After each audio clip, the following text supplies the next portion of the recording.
Alors, je reviens sur les problèmes de méthodologie qui sont assez délicats.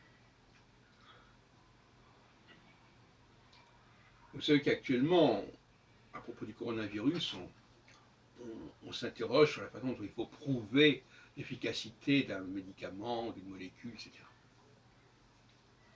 Et il est un fait qu'il y a des situations qui ne sont pas probantes. Concernant le docteur Raoult, par exemple. Prenons le cas des Juifs, enfin, ce qu'on appelle les Juifs actuellement, mais je dirais plutôt les Édomites ou les Adamites. Si on les rassemble quelque part, si on les endoctrine dès le départ, d'une certaine façon, dès la naissance, on ne pourra jamais prouver ce que sont les Juifs réellement, puisque ça sera toujours une forme de conditionnement.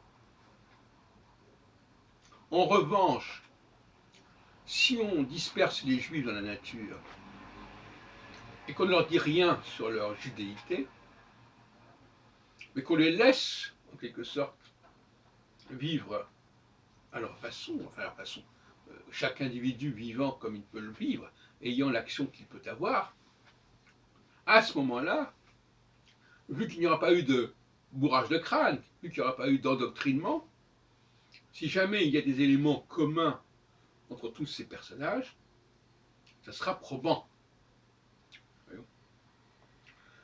Autrement dit, toute activité visant à affirmer l'identité de quelqu'un par avance, parce qu'il appartient à tel et tel groupe, fausse le jugement.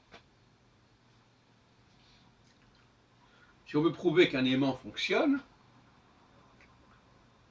il faut montrer justement un stade où il n'a pas encore fonctionné, où les éléments, les particules, la limaille de fer par exemple, n'a pas encore été agrégée à l'aimant. Comment ça ne sera pas probant? Il faut voir le processus se mettre en place. Et effectivement, si des éléments dispersés vont se rassembler spontanément, là c'est probant. Donc,